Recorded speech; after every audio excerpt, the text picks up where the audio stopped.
आपसे एक विनम्र निवेदन है कि मैं कोई भी राजनीतिक चर्चा या सामाजिक बदलाव की बात संविधान और कानून के मुताबिक करने का प्रयास करता हूं, जिससे कि जनता राजनीतिक घटनाक्रम में कानून और संविधान को भी जाने। चर्चा इस तरह से हर पार्टी पर हो जिससे कि जनता में संविधान के प्रति जानकारी बढ़ने से जागरूकता बढ़े, लगाव बढ़े। इस नाते आप सबसे एक ही फीस मैं मांगता हूं। मैं शिक्षक हूं और अधिवक्ता हूं, दोनों ही फीस लेते हैं। एक फीस चाहिए। वीडियो पसंद आने पर लाइक करिए, चैनल सब्सक्राइब करिए, बेल आइकॉन जरूर दबाइए और वीडियो को शेयर करिए। संविधान की अलग भारत में जगानी है तो हे मेरे भाइयों, इतना काम जरूर करिए। यही मेरे लिए आपकी फीस है, यही मेरे लिए आपका सहयोग है। फिर मेरे दिमाग में, मेरे विचार में भारत में ऐसे तमाम लोग बैठे हैं जिनका एक ग्रुप बना करके देश की अर्थव्यवस्था तय की जाएगी, देश की विदेश नीति तय की जाएगी। देश के मजदूर अगर किसी दिन कोई काम नहीं मिला तो कैसे खाएंगे, कैसे उनका जीवन आगे बढ़ेगा, ये तय किया जाएगा। आर्थिक असमानता जो बहुत ज़्यादा बढ़ रही है, इसको कैसे कम करके सबका जीवन खुशहाल किया जाए, इस पर भी मेरे पास विचार है। योजना हम लोग बनाएंगे। ये सारी बातें मेरी अपनी नहीं हैं, सब संविधान में लिखी हुई हैं। ये सब दफन कर दी गई हैं नीचे। ये सब बातें आएंगी। मेरा मनोबल बढ़ाने के लिए बस आप एक काम करिए, मेरे विचारों की आलोचना करिए, लिखिएगा, व्यक्ति की नहीं, विचार की। लेकिन एक सहयोग जरूर करिए, वीडियो को लाइक करिए, चैनल को सब्सक्राइब करिए, बेल आइकॉन दबाइए और वीडियोज को खूब शेयर करिए। हेलो दोस्तों, आप सभी का the logical Indian YouTube channel में बहुत बहुत स्वागत है। मैं हूं एडवोकेट पंकज कुमार त्रिपाठी और आज हम राजस्थान में बीजेपी सरकार न बन पाने के कारण से उसके कारणों और संभावित परिणामों पर चर्चा करने को विवश हुए हैं। विवश क्यों हुए हैं? 3 दिसंबर को रिजल्ट आया है और आज 11 दिसंबर हो गया, अभी तक मुख्यमंत्री तय नहीं हुआ है। ये पहली बार नहीं है कि जब मुख्यमंत्री नहीं तय हो रहा है। इसके पहले 2017 के चुनाव में उत्तर प्रदेश में भी मुख्यमंत्री तय नहीं हो पा रहा था।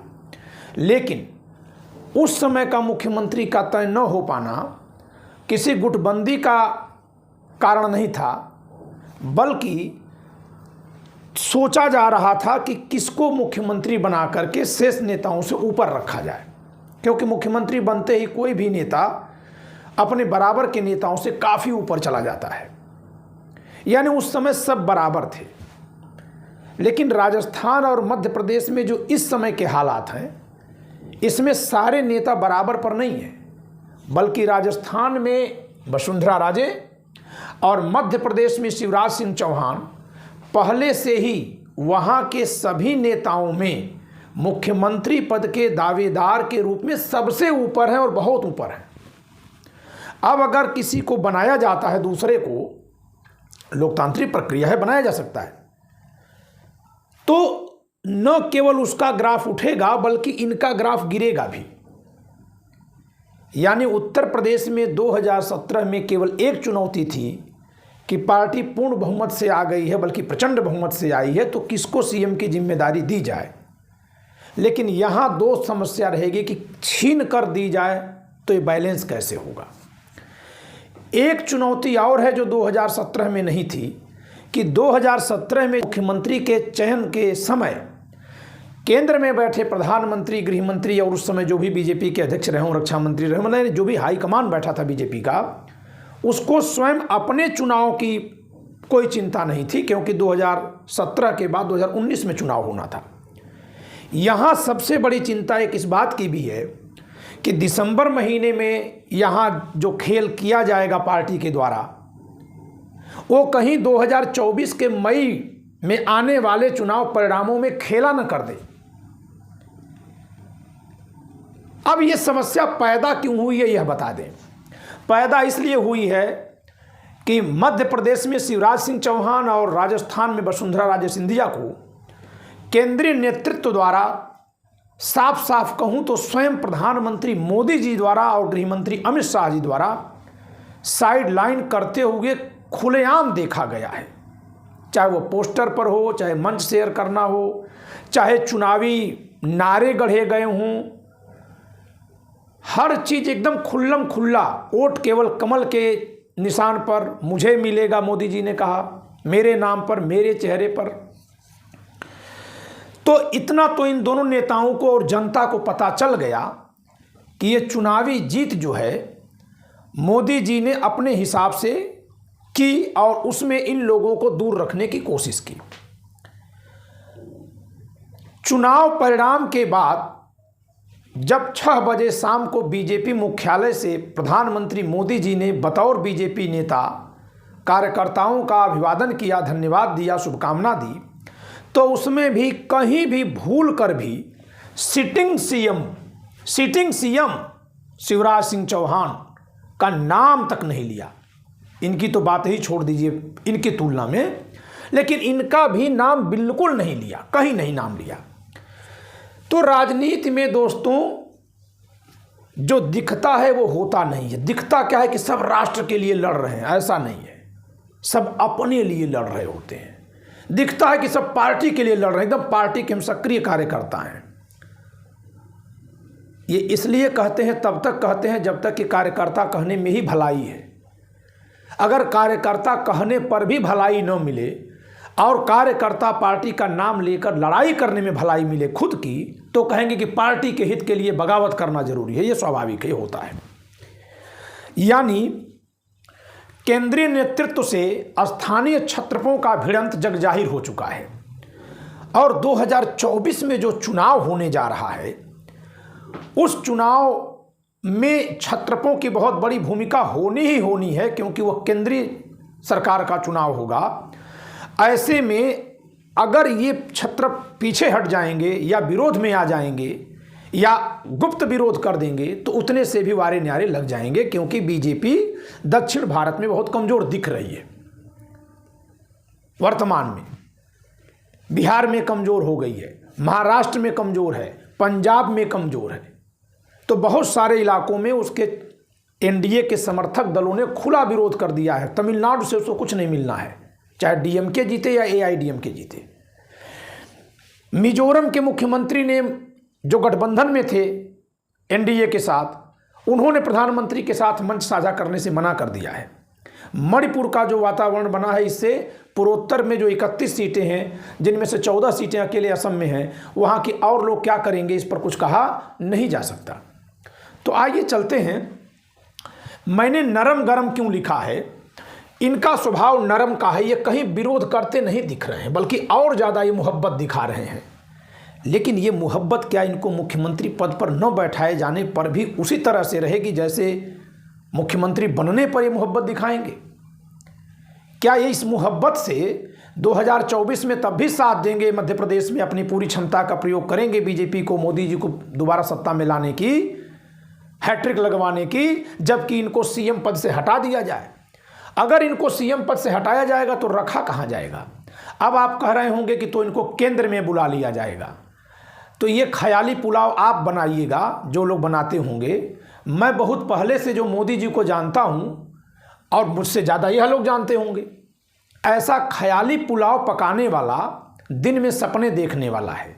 याद करिए 2014 में जब आडवाणी जी को हटाया गया था तो उस समय जो चाहते थे कि नहीं उनको थोड़ी इज्जत मिले, उन्होंने एक सपना बुन लिया था कि आडवाणी जी को राष्ट्रपति बना लिया जाएगा। आडवाणी जी रसातल में कर दिए गए, कहीं पता ही नहीं चला कहाँ गए।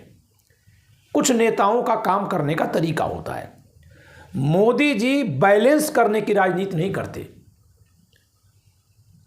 वो बिल्कुल जिससे वो संबंध नहीं रखते उसको दबा देते हैं, कुचल देते हैं। बिल्कुल राजनीति में अगर कहूं तो, चाहे उसको चुप रह करके, अनसुना करके, या उसको बाहर का रास्ता दिखाकर के, जैसे भी करना, उनकी अब तक की कार्यशैली यही है। गुजरात में जब वो मुख्यमंत्री बने थे तो बीजेपी के तमाम शीर्ष नेता पार्टी छोड़कर भाग गए और मोदी जी स्थापित हुए। वो कहीं उनको लेकर के जोड़ने नहीं गए। तो ये भाव अगर आपके मन में आ रहा है तो ये आपका यह भाव है कि सब जुड़कर चलते, लेकिन उस नेता का व्यक्तित्व और चरित्र ऐसा नहीं है। यहाँ तक कि राजनाथ सिंह जी उस समय बीजेपी के अध्यक्ष थे और उन्होंने ही गोवा से प्रधानमंत्री पद के लिए नरेंद्र मोदी जी की उम्मीदवारी की घोषणा की थी। लेकिन आज वो बिल्कुल साइड लाइन लगा दिए गए हैं कहीं भी आप न उनके बारे में अखबार में कुछ पढ़ेंगे न कुछ पढ़ेंगे, बल्कि अगर सेना का कोई कार्यक्रम था, बतौर रक्षा मंत्री वो हैं, और मोदी जी जब आते हैं तो उनको हटा दिया जाता है कि ज़रा फ़ोटो सही आने दीजिए।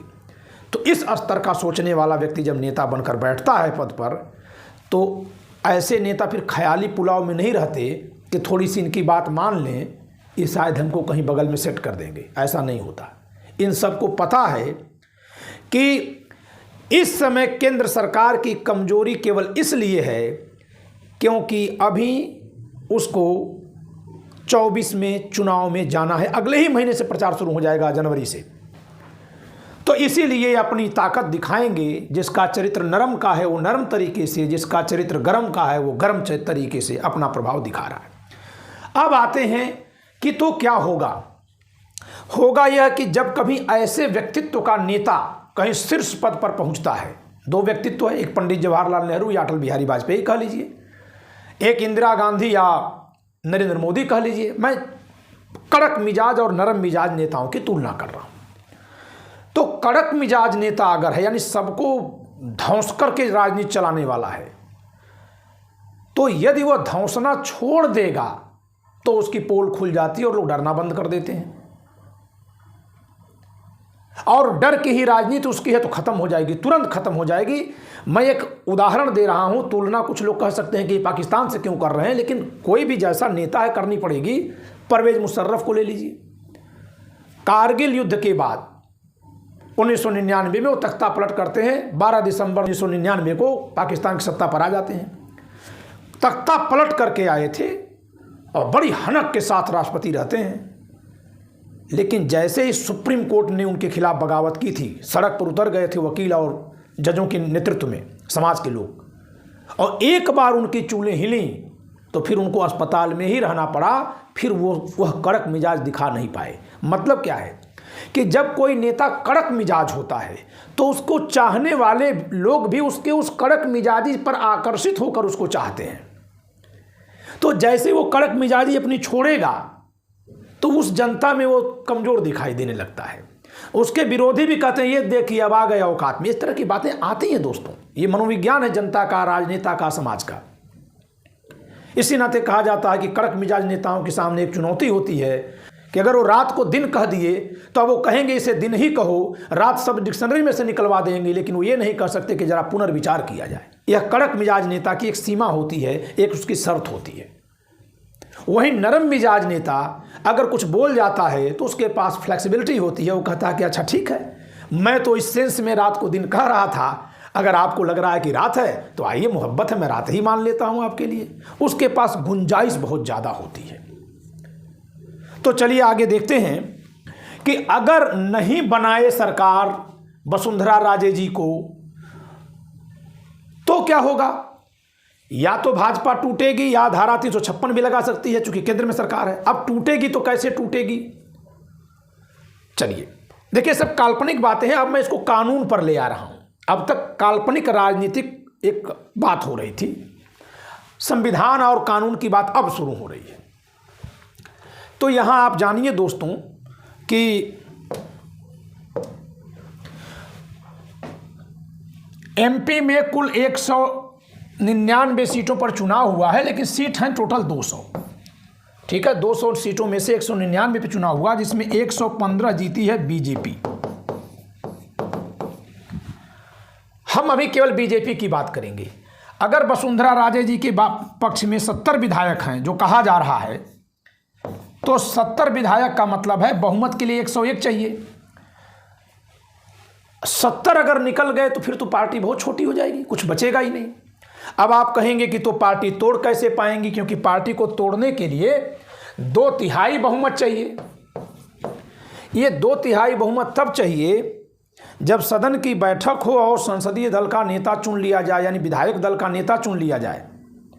जो विधायक दल का नेता चुना जाएगा वही व्हिप जारी करेगा। जानना दोस्तों वहां गाड़ी क्यों फंस रही है। और व्हिप का जो गुट उल्लंघन करेगा वो दल बदल का दोषी होगा। तो 115 में से अगर 70 किसी के पास हैं तो विधायक दल का नेता कौन चुना जाएगा। और जो किसी पार्टी का विधायक दल का नेता होता है उसी को मुख्य सचेतक कहा जाता है, जिसको व्हिप इशू करने वाला कहते हैं। 10वीं अनुसूची भारत के संविधान के अनुसार। वो जो निर्देश जारी करेगा, जैसे अगर वो कह दिया कि इसके पक्ष में वोट करिए, तो जो विधायक नहीं करेंगे वो दल बदल के दोषी हो जाएंगे। जी हाँ, अब ये 2/3 हो गया है। 91वें संविधान संशोधन वर्ष 2003 में संविधान संशोधन करके अटल बिहारी वाजपेयी की सरकार ने अब पार्टी टूटने की शर्त 2/3 कर दी है।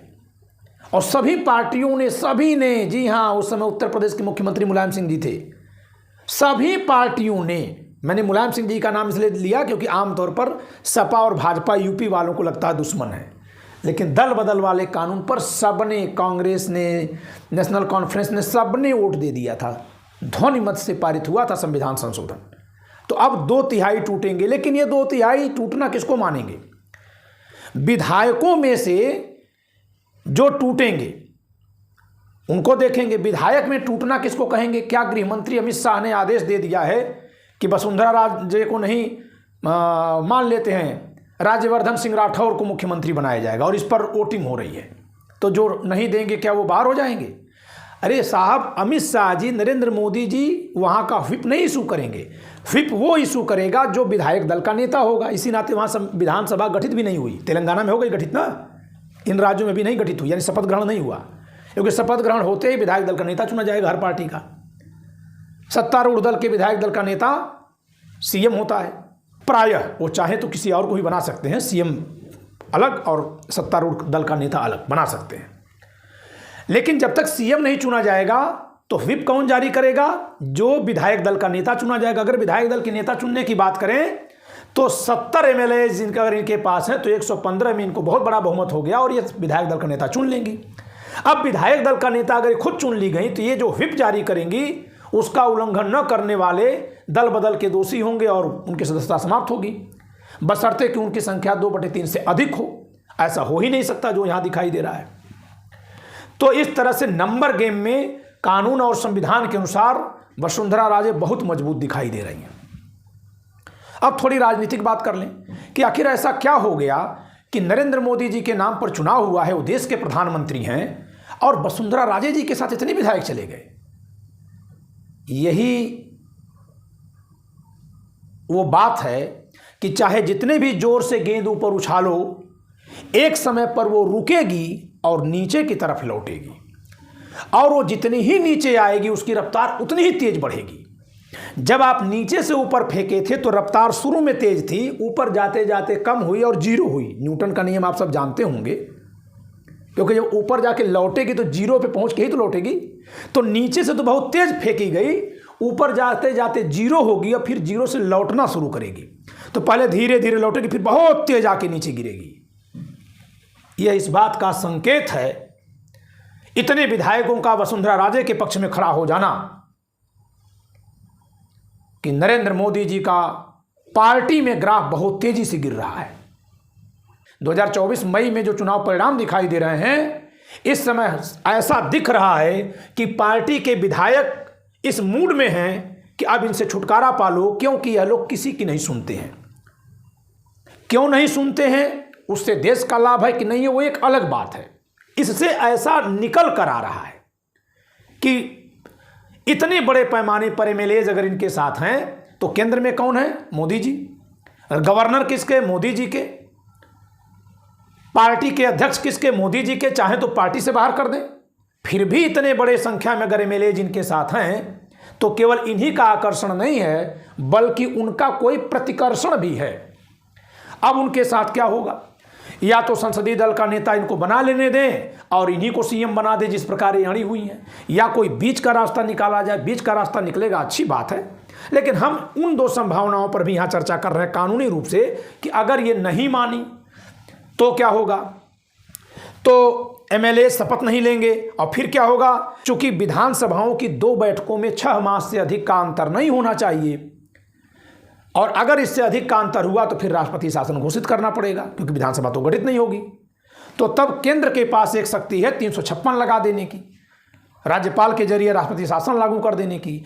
अगर ऐसा हुआ तो ये भारत में अभूतपूर्व हो जाएगा कि अपनी ही पार्टी के चुनाव जीतने पर कोई सत्ता में बैठा प्रधानमंत्री मुख्यमंत्री ही नहीं बनने दिया, न बना पाया और 356 लगा दिया, तो ये तो भयानक गलती एक्सपोज हो जाएगी। ऐसा कर नहीं सकते। इस नाते जिस तरह का टसल आ गया है, और इस बात को ये राजनेता, और ये मामूली राजनेता नहीं है, ये विरासत के राजनीतिज्ञ हैं। मैं फिर से कल वाली अपनी बात दोहराऊंगा कि चूंकि हमारे यहाँ हर व्यक्ति के परिवार का अपना एक परंपरागत व्यवसाय, पेशा, आजीविका जीने की शैली रही है, तो मामूली तौर पर अपवाद हो सकता है, मामूली तौर पर जो व्यक्ति जिस तरह के परिवार से आता है उस तरह की योग्यता सामान्य तौर पर अच्छी रखता है। लेकिन इसका यह मतलब नहीं कि वैसे परिवार से न आने वाला न रखे। लेकिन आपने देखा कि चुनाव में कैसे विनम्रता सीख रही थी, चली गई साथ में, चुनाव जीत लिया और जीतने के बाद अब खड़ी हो गई आकर के। और इस पार्टी का इतिहास भी है, खासकर नरेंद्र मोदी जी ने ही यह पैदा किया है कि आडवाणी के रथ पे पहले सारथी बनो, फिर उस रथ से आडवाणी को उतार करके रथ ले उड़ो। उस पार्टी की तो ये शैली है। कोई पूछता है कि आडवाणी जी कहाँ हैं? कहीं कोई विचार आता है कि आडवाणी जी ने ये सुझाव दिया, क्यों उस विचार शून्य हो गए हैं क्या? मुरली मनोहर जी ने ये सुझाव दिया, शून्य हो गए हैं? सारी बुद्धि केवल एक व्यक्ति के पास आ गई है, तो लोकतंत्र कैसा है? तो वही उलट दिया जाएगा। अब इनकी तरफ चलिए, अगर इनको बनाते हैं तो फिर वो एक्सपोज हो जाएंगे मोदी जी कि आखिर क्यों झुक गए, क्यों शिवराज जी को बना दिए। जनता में देखिए मैसेज यही जाएगा, वो गेंद ऊपर तक जा चुकी है, लौट रही है अब, क्योंकि आप जो चाहते थे वो कर देते थे, वही करने में आपने चुनाव में इनको एकदम बाहर कर दिया था। किसी पोस्टर पर भी ये नजर आते थे तो छोटे से सबके बीच में। और यही कुछ संदेश संकेत यूपी के लोग योगी जी को लेकर भी महसूस कर रहे हैं। आप देखिए कि चुनाव में योगी जी की भूमिका और उसके बाद जो बुलडोजर की धमक थी ना, एक वो डाउन नहीं लग रही है आपको? कुछ महसूस ऐसा नहीं हो रहा है? तो आप सत्ता में आए 2014 में, ऊपर वालों को भेज दिया कहाँ? मंडल में मार्गदर्शक के लिए। वो मार्ग का दर्शन कर रहे हैं, आज तक कोई मार्गदर्शन दिए ही नहीं, कभी नहीं बात निकल के आई। सोनिया गांधी यूपीए की चेयरपर्सन थी, इतने सारे विचार उनके आते थे। योजनाओं के रूप में सूचना अधिकार अधिनियम बना था, फूड सेफ्टी बिल पास हुआ था, उसमें उनके विचार थे। लेकिन यहाँ तो जो मार्गदर्शक मंडल में डाले गए वहीं के वहीं पैक हैं, कोई अखबार में फोटो तक नहीं आती, कोई खोज खबर नहीं आती। तो ये जो नया कल्चर आया है वो जनता जान रही है कि अगर इनको बनाया गया तो पार्टी के अंदर ये बात अपने में उठेगी कि क्या कारण है कि सरकार झुक गए। और अगर इनको नहीं बनाते हैं तो यहाँ तो ये पोजीशन है। अब बीच का रास्ता निकालने के लिए राजनाथ सिंह जी को भेजा गया था राजस्थान, लेकिन वो राजस्थान जाने की बजाय यूपी आ गए। और स्वयं राजनाथ सिंह जी की अहमियत क्या कर दी गई है ये उनको पता है। एक बात बताइए दोस्तों, मान लेते हैं कि हम लोग 10 भाई हैं, सारे चचेरे ममेरे फुफेरे मौसेरे मिला के 10 भाई हम लोग हैं, और हम लोगों के पास घर नहीं है। हम लोग एक झोपड़ी में रहते हैं। सबका सपना है एक घर हो जाए।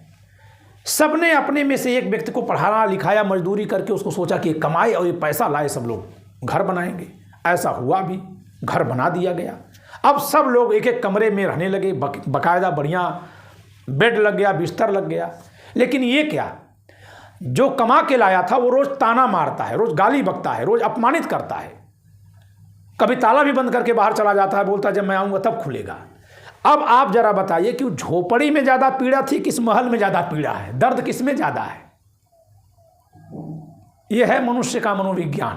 प्रतिष्ठा सबको चाहिए, जगह सबको चाहिए होती है, और यही अगर कोई नहीं देता है तो उसको तानाशाह कहते हैं। और जब उसको देने की मजबूरी आ जाती है तो तानाशाह की कमजोर नस का दिख जाना, खुल जाना कहते हैं। और जब जब इतिहास में ऐसा होता है तो एक अलग इतिहास आता है। तो मैंने संविधान के जरिए दोनों बातें बता दी कि 115 में से 70 एमएलए लेकर के ये व्हिप के चुनाव में ये भारी हैं, विधायक दल के नेता को चुन सकती हैं और उसके जरिए ये पार्टी पर कंट्रोल कर लेंगी, वहां के एमएलए पर। अगर टूट होती है तो 69 विधायक कांग्रेस के हैं और देश का जो माहौल है वो एंटी बीजेपी विपक्ष जो था अब एंटी बीजेपी की जगह एंटी मोदी में कन्वर्ट हो गया है। अब सरकार बीजेपी की नहीं लोग देख रहे हैं, अब सरकार मोदी और शाह की देख रहे हैं। तो ऐसे में विपक्ष में न केवल कांग्रेस और अन्य विपक्षी पार्टियां हैं, बल्कि बीजेपी के वो नेता भी हैं जो बीजेपी में ही हैं, उनको भी लोग विपक्ष में जोड़कर देखने लगे हैं। जो विपक्षी खेमा है, जो मोदी और शाह की राजनीति से चिढ़ने वाले लोग हैं, जो उनकी राजनीति से अपने को सताया हुआ मानते हैं, वे सब लोग, यानी अगर ये मोदी जी के साथ हैं तब तो इनकी भी आलोचना वो लोग करेंगे जो मोदी की करते हैं। लेकिन अगर ये मोदी के खिलाफ मोर्चा संभालेंगी तो कांग्रेस को इनको समर्थन देने में रत्ती भर दिक्कत नहीं आएगी, क्योंकि जनता कांग्रेस से ये नहीं पूछेगी कि आपने वसुंधरा को समर्थन क्यों दे दिया, क्योंकि कांग्रेस को वोट देने वाली जनता में से 99.999% लोग यही चाहेंगे कि आप उनको रोकिए। वही मानसिकता बन गई है देश की, और ऐसा कभी कभी होता है। तो ये बहुत सेफ जगह पर है, और ऐसी सेफ जगह पर जब कोई भी राजनीतिज्ञ बैठ जाता है तो मौके का लाभ जरूर लेता है। वह क्यों चूकेगा अपने मौके का लाभ लेने से। 3 पॉइंट इनके पास हैं। कांग्रेस का इनके पक्ष में खड़े होने की संभावना, प्रबल संभावना, निश्चितता, इतने बड़ी संख्या में विधायक लेके पहुंच जाएंगे, और इनके पास खुद इतने सारे विधायकों का होना, 2024 में तत्काल चुनाव में पार्टी का जाना, तो ये विधायक डरेंगे भी इनका विरोध करने से कि न जाने ये ताकतवर होंगे कि वो होंगे, तो 50-50 बंट गए। इस नाते इस समय राजनीति भारत की एक अलग मोड़ पर आ गई है, एक करवट बदलने वाली दिख रही है, और इसी वजह से 160-63 सीटें लेने वाले के बावजूद भी मध्य प्रदेश में भी बीजेपी मुख्यमंत्री नहीं चुन पा रही है, क्योंकि नए मुख्यमंत्री को उस तरह से नहीं बैठाया जा सकता जैसे गुजरात में बैठा दिया जाता है कि कौन मुख्यमंत्री है पता ही नहीं, जैसे उत्तराखंड में बैठा दिया गया पता ही नहीं, या जैसे पंजाब में अमरिंदर सिंह के हटने पर चन्नी साहब को कांग्रेस ने बैठा दिया। इस तरह का मुख्यमंत्री वर्तमान में मध्य प्रदेश और राजस्थान में बैठाना संभव नहीं है। तो आज के लिए इतना ही। आपसे एक विनम्र निवेदन है कि मैं कोई भी राजनीतिक चर्चा या सामाजिक बदलाव की बात संविधान और कानून के मुताबिक करने का प्रयास करता हूं, जिससे कि जनता राजनीतिक घटनाक्रम में कानून और संविधान को भी जाने, और हर पार्टी पर मैं ऐसे चर्चा करूंगा, कोशिश करूंगा कि चर्चा इस तरह से हर पार्टी पर हो जिससे कि जनता में संविधान के प्रति जानकारी बढ़ने से जागरूकता बढ़े, लगाव बढ़े। इस नाते आप सबसे एक ही फीस मैं मांगता हूं। मैं शिक्षक हूं और अधिवक्ता हूं, दोनों ही फीस लेते हैं। एक फीस चाहिए। वीडियो पसंद आने पर लाइक करिए, चैनल सब्सक्राइब करिए, बेल आइकॉन जरूर दबाइए और वीडियो को शेयर करिए। संविधान की अलग भारत में जगानी है तो हे मेरे भाइयों, इतना काम जरूर करिए। यही मेरे लिए आपकी फीस है, यही मेरे लिए आपका सहयोग है। फिर मेरे दिमाग में, मेरे विचार में भारत में ऐसे तमाम लोग बैठे हैं जिनका एक ग्रुप बना करके देश की अर्थव्यवस्था तय की जाएगी, देश की विदेश नीति तय की जाएगी। देश के मजदूर अगर किसी दिन वेतन नहीं मिला, कोई काम नहीं मिला तो कैसे खाएंगे, कैसे उनका जीवन आगे बढ़ेगा, ये तय किया जाएगा। आर्थिक असमानता जो बहुत ज़्यादा बढ़ रही है, इसको कैसे कम करके सबका जीवन खुशहाल किया जाए, इस पर भी मेरे पास विचार है, योजना हम लोग बनाएंगे। ये सारी बातें मेरी अपनी नहीं हैं, सब संविधान में लिखी हुई हैं। ये सब दफन कर दी गई हैं नीचे। ये सब बातें आएंगी। मेरा मनोबल बढ़ाने के लिए बस आप एक काम करिए, मेरे विचारों की आलोचना करिए, लिखिएगा, व्यक्ति की नहीं, विचार की। लेकिन एक सहयोग जरूर करिए, वीडियो को लाइक करिए, चैनल को सब्सक्राइब करिए, बेल आइकॉन दबाइए और वीडियोज को खूब शेयर करिए। धन्यवाद।